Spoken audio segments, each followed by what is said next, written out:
Folks, listen, the pitches themselves aren't hard. It is being able to keep the mental concentration through the long, sustained notes. So I could actually go through and do it out of rhythm and just do it chord by chord by chord, and that would be easy, but that's not the point.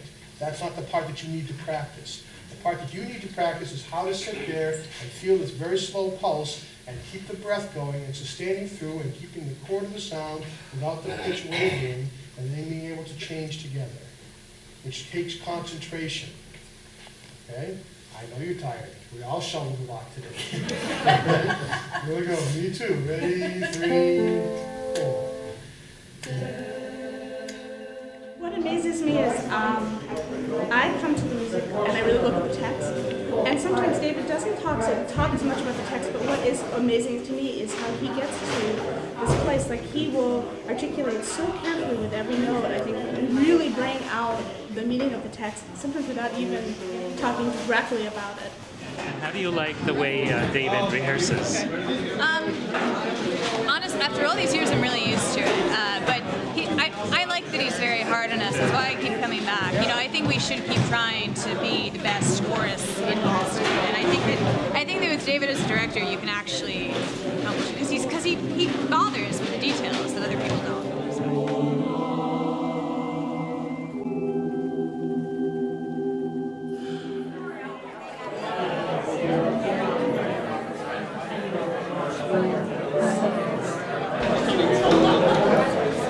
Well, it's exciting. I'm really happy to revisit Cantos Sagrados with organ because it's such a moving piece, and it's a piece that I think is near and dear to our heart as well as David, and he always does such a fabulous job at drawing not only the musicality out of a piece, but the emotional truth out of it as well.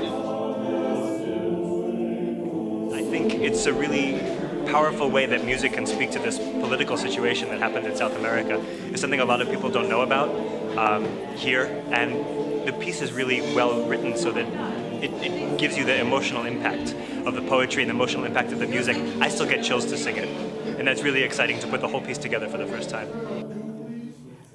I think that the cantos really is more about a political message and also linking the old and the new. I think, kind of like Daniel had said, a lot of people don't realize the current impact of still issues in Latin America, South America, and also the history of it. Some of the text in the early stages actually quotes journal entries from Columbus's men, and I think a lot of people don't even realize that. The sacred sections in the middle really speak to the power of the Catholic Church, and the Holst is also a sacred piece, but it steps a little bit away from the traditional, even particularly in its sonority and instrumentation. My name is Farid Albuquerque. I'm the president of Coro Allegro. I've been with Coro for 12 years. Some of the material I've done before, since if you stick around in a chorus for 12 years, you're going to end up doing a lot of stuff. There's going to be repeat performances, so that really helps.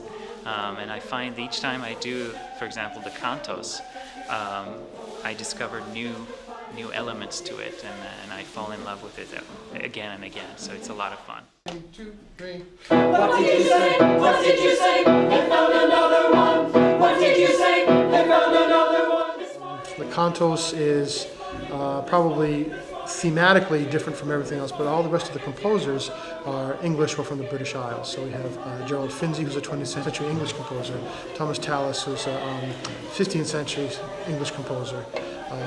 Macmillan is from Scotland, Scottish composer, and then Britain, of course, is English and is as is Holst. This morning I can't hear you. This morning I can't hear you. Another one can't hear you floating. Another floating. Another one floating. Another floating in the river. In the river. Another. I can't hear you. They found another one floating in the river. Talk louder. No one talk louder. No one can talk louder. No one can identify. So you didn't even dare. The challenges from this concert are that every single piece requires something entirely different.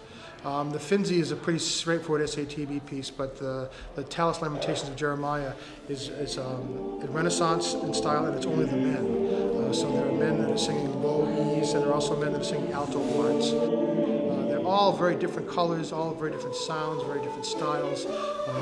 Lots of mixed meter, lots of exciting music, lots of just purely ethereal, gorgeous, lovely music.